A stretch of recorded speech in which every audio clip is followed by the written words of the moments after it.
பாஸ்கா 4ஆம் வாரம் மே மாதம் 15ஆம் தேதி வியாழக்கிழமை.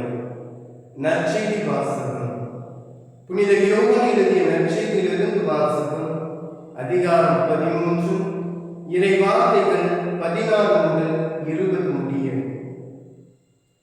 பணியாளர் தலைவரை விட பெரியவர் அல்ல, தூது அனுப்பப்பட்டவரும் அவரை அனுப்பியவரை விட பெரியவர் அல்ல என உறுதியாக உங்களுக்கு சொல்கிறேன். இவற்றை நீங்கள் அறிந்து அதன்படி நடப்பீர்கள் என்றால் நீங்கள் பேறு பெற்றவர்கள். உங்கள் அனைவரையும் பற்றி நான் பேசவில்லை.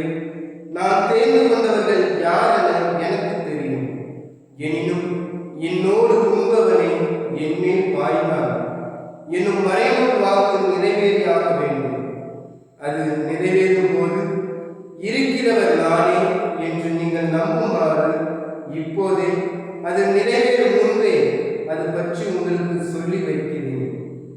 நான் அனுப்புகிறவரை ஏற்றுக்கொள்பவர் என்னையே ஏற்றுக்கொள்கிறார். என்னை ஏற்றுக்கொள்பவர் என்னை அனுப்பியவரையே ஏற்றுக்கொள்கிறார் என உறுதியாக உங்களுக்கு சொல்கிறேன். ஆண்டவரின் அருள்வாக்கு. கிறிஸ்துவே உமக்கு புகழ்.